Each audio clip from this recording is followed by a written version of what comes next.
సిలువ అంటే ఏంటి? సిలువ యేసు ప్రభు చనిపోయిన ఒక బలిపీఠం. లోక మానవుల కొరకు యేసు సిలువ అనే బలిపీఠం మీద బలి అయ్యాడు. సిలువ అంటే మన బలిపీఠం.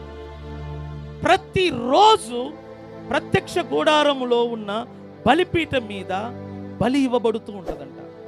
ఎవడైనా పాపము చేస్తే వాడు ఖచ్చితంగా ఆ పాపమునకు ప్రాయశ్చిత్తం చెల్లించాలి. అందుకొరకు వాడు పావురము లేక ఒక ఎద్దును లేకపోతే ఒక మేకపోతును తీసుకొని వస్తాడు యాజకుడి దగ్గరికి. అప్పుడు యాజకుడు ఎదుట ప్రత్యక్ష గుడారం ముందు తాను చేసిన తప్పులను పాపములను ఆ మేకపోతు తల మీద చేతులు పెట్టి దాని మీద మోపుతాడు. వీడు చేసిన తప్పులు పాపాలన్నీ చేయి పెట్టడం వలన దాని మీద ట్రాన్స్ఫర్ అవుతుంది. అప్పుడు ఈ యాజకుడు ఏం చేస్తాడంటే ఈ మేకపోతును తీసుకెళ్లి బలిపీఠం మీద బలి ఇస్తాడంట. బలి ఇచ్చినప్పుడు ఆ మేకపోతు మెడలో నుండి వచ్చిన రక్తమును తీసుకెళ్లి ప్రత్యక్ష గుడారములో ఉన్న అతి పరిశుద్ధ స్థలం మీద చల్లుతున్నప్పుడు దేవుడంట దాని రక్తమును చూసి పాపము చేసిన వాడిని క్షమిస్తాడంట. అదేవిధంగా ప్రతిరోజు నువ్వు బలి అవ్వాలి.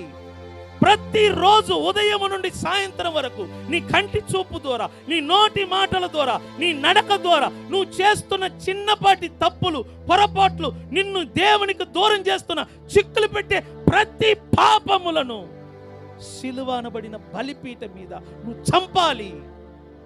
ఎందుకంటే పాపము నిన్ను క్రీస్తుకు దూరం చేస్తుంది.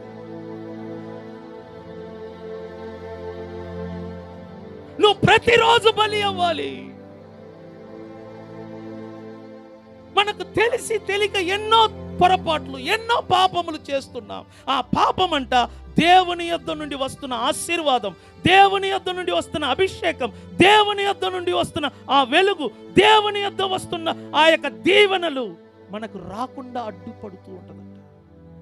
అందుకని యేసు అంటున్నాడు, నన్ను వెంబడింపగోరువాడు ముందు వాడు తన్ను తాను ఉపేక్షించుకొని తన సిలువను ఎత్తుకొని వారానికి ఒకసారి నెలకొకసారి ప్రతిరోజు నడవమంటున్నాడు.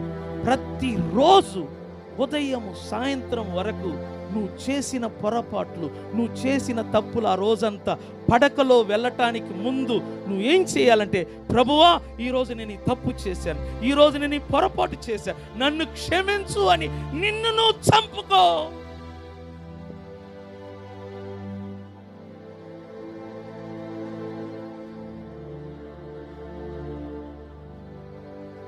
సిలువ ఎత్తుకొని యేసును వెంబడించకపోతే నీలో మరలా చీకటి ఏర్పడుతుంది.